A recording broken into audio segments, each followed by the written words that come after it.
Je déteste cet endroit. Hein. Allez, amuse-toi. Bois. Aujourd'hui, les jeunes se rencontrent dans le cadre de fêtes ou de rencontres entre amis, dans le cadre des études, éventuellement dans le cadre des vacances. On voit que c'est une rencontre beaucoup plus autogérée par la jeune génération et beaucoup plus éloignée du regard des adultes. Au fond, ce sont les pairs, mais P-A-I-R-S, les amis, les copains qui contrôlent un petit peu les rencontres et ce ne sont plus les adultes. Et c'est pas ton Thomas celui-là? Je pense que j'ai failli crever de chagrin quand Salom m'a largué. Mais attends, tu l'as vu là?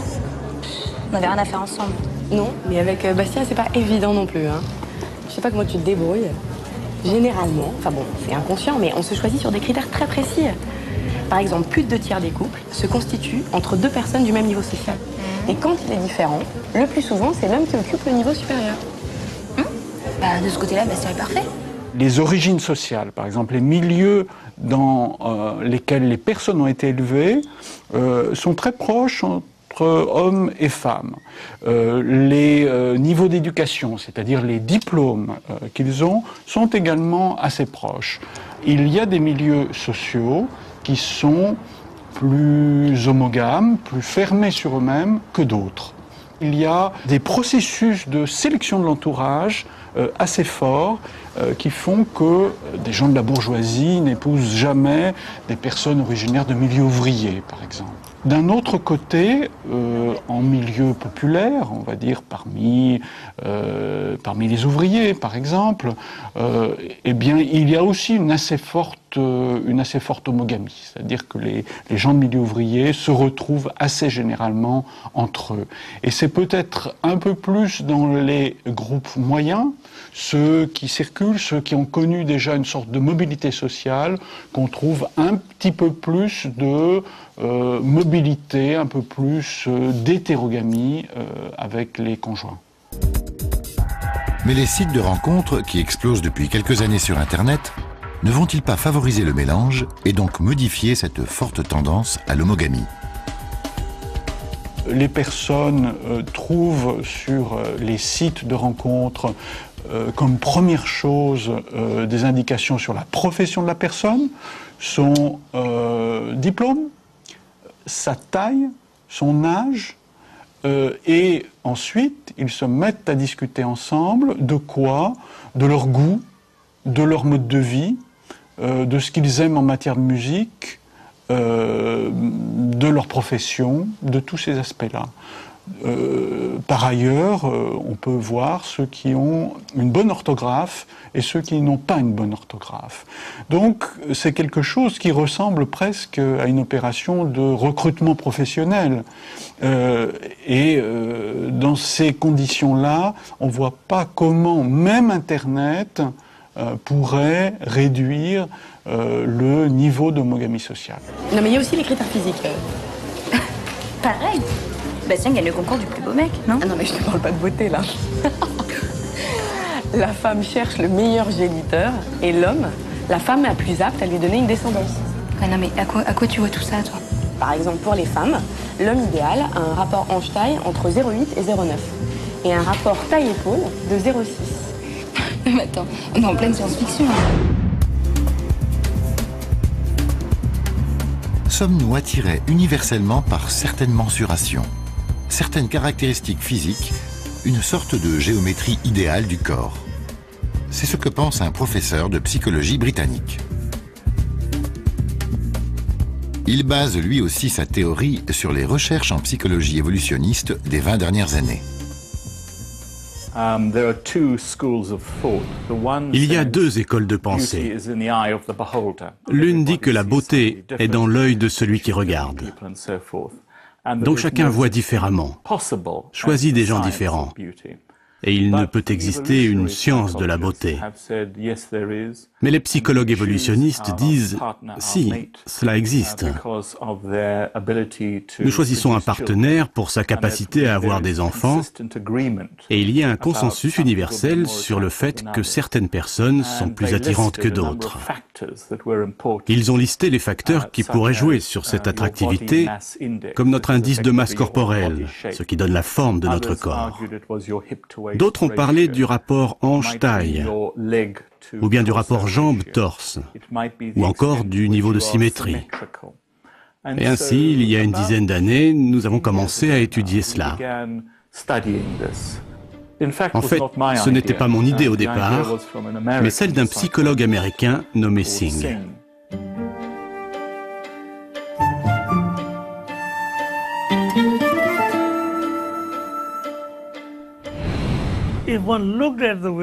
Si on regarde la proportion entre la taille et les hanches d'une femme, à l'instant où on reçoit cette information, on se dit, premièrement, cette femme est une bonne reproductrice. Elle n'est ni ménopausée, ni prépubère. Et deuxièmement, elle a un risque limité de problèmes de santé et son profil d'hormones sexuelles est bon. Donc, elle peut concevoir des enfants. Tout cela est du domaine de l'inconscient, et c'est instinctivement que vous jugerez cette femme comme attirante.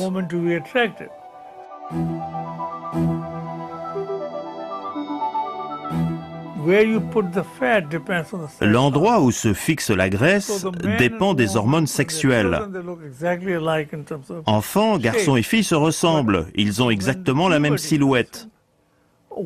Mais quand la puberté survient, la femme prend de la graisse dans le bas du corps et moins dans le haut. Les hommes, eux, avec leur testostérone, prennent plus de graisse dans le haut du corps que dans le bas. Et cela donne cette silhouette différente aux hommes et aux femmes. Cette forme devient moins prononcée lorsque la femme atteint la ménopause et ne produit plus d'hormones sexuelles.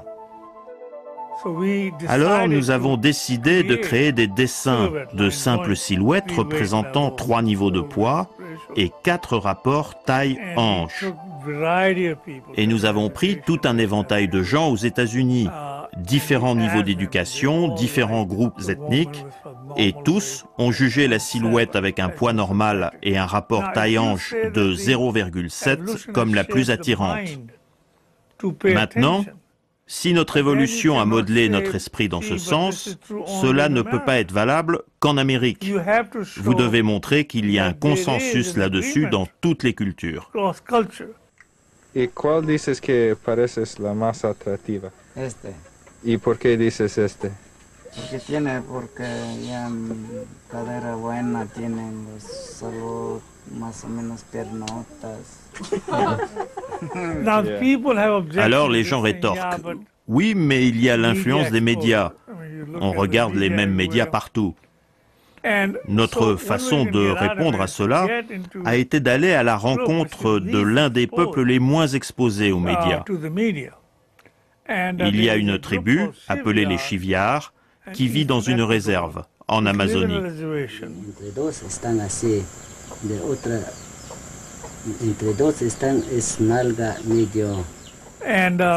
Des anthropologues ont emporté nos dessins et les ont montrés aux Chiviards.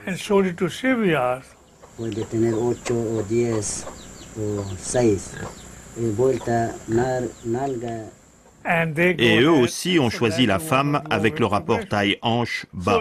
Donc on a un éventail de résultats multiculturels. Il y a un coup très très long avec tout ça fait tout.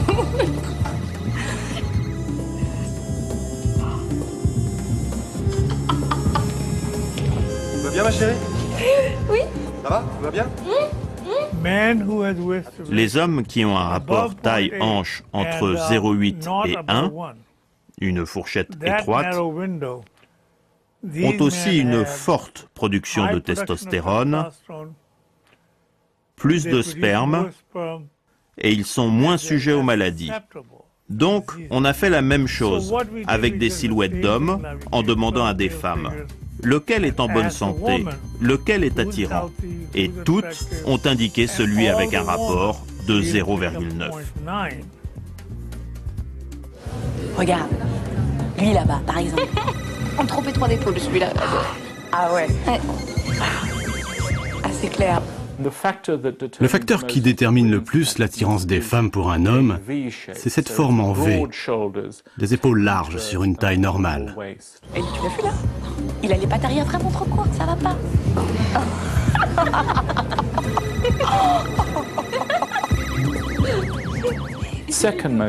Le second facteur le plus important, c'est la taille. Nous savons que le rapport de taille entre hommes et femmes compte beaucoup. Toutes les femmes préfèrent un homme plus grand qu'elles, et parfois nettement. Et la taille dépend soit du torse, soit des jambes. Chez les femmes, celles qui sont jugées attirantes ont de longues jambes. Les mannequins particulièrement qui ont un rapport jambes-torse de 1,4. Chez les hommes, plus les jambes sont longues, moins ils sont jugés attirants. Donc c'est plutôt le contraire par rapport au torse. S'il y a des proportions idéales du corps, c'est tout de même en général le visage qu'on remarque d'abord lors d'une rencontre. Alors, existe-t-il là aussi des critères d'attraction universelle ? Il y a beaucoup de critères liés au visage.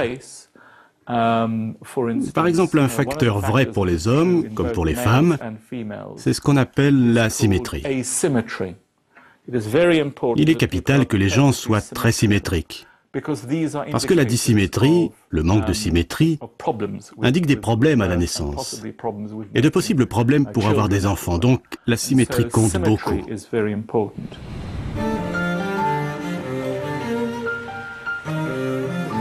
Le pouvoir d'attirance de la symétrie a été étudié par un chercheur autrichien qui fait le lien entre éthologie, la science du comportement, et psychologie.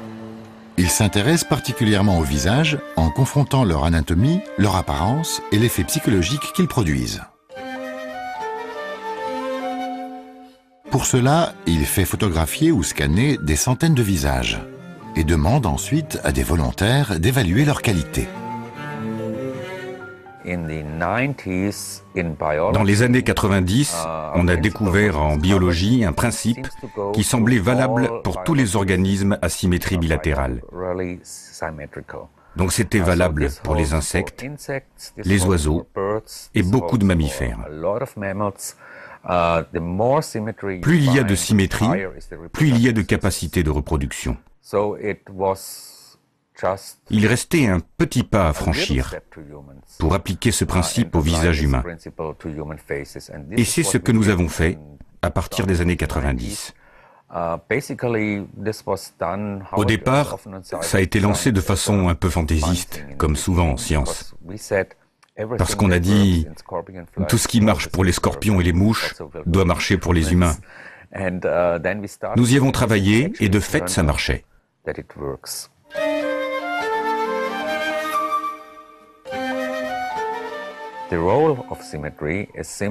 Le rôle de la symétrie, en fait, ça reflète les possibilités du développement in utero.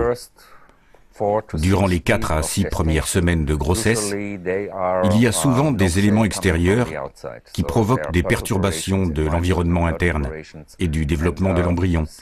Et la symétrie d'un organisme indique que cet organisme n'a pas connu de perturbations ou que son génome a été capable de parer à ces perturbations environnementales.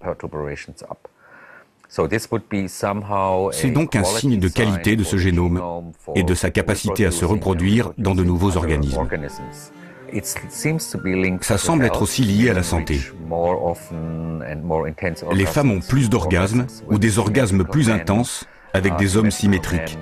Et ces hommes obtiennent plus d'argent lorsqu'ils ont un travail, etc. Et il y a beaucoup à dire là-dessus. On a même trouvé des éléments surprenants au premier abord. Si vous observez un corps symétrique, le visage sera aussi jugé plus attirant que celui d'un corps asymétrique.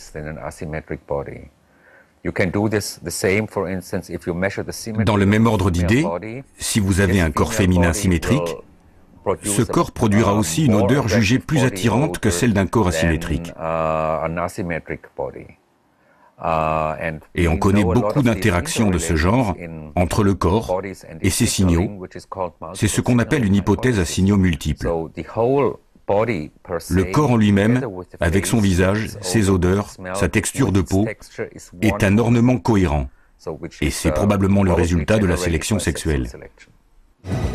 Parmi ces signaux, la mâchoire inférieure masculine.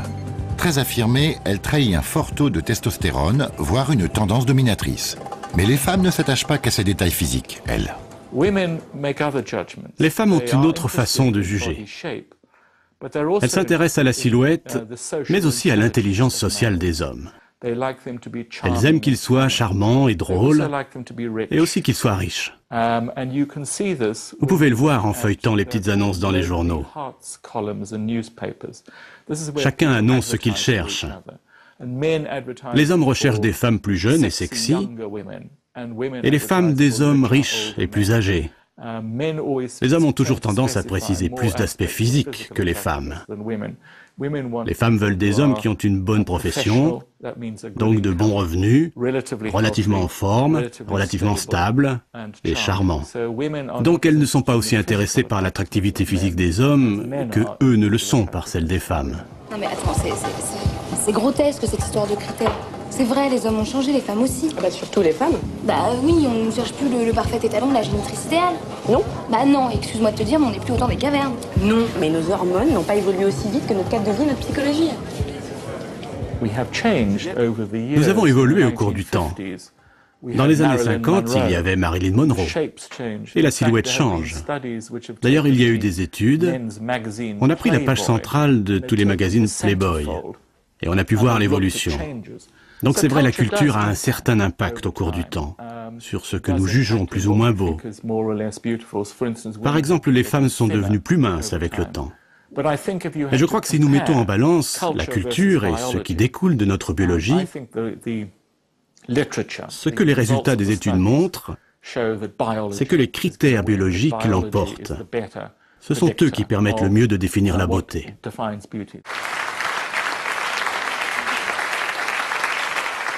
Alors, je veux profiter de cet avenir radieux qui se profile pour vous annoncer mon mariage avec la belle que voici et qui, comme vous le savez tous, a déjoué tous mes systèmes d'alarme et a ravi mon cœur.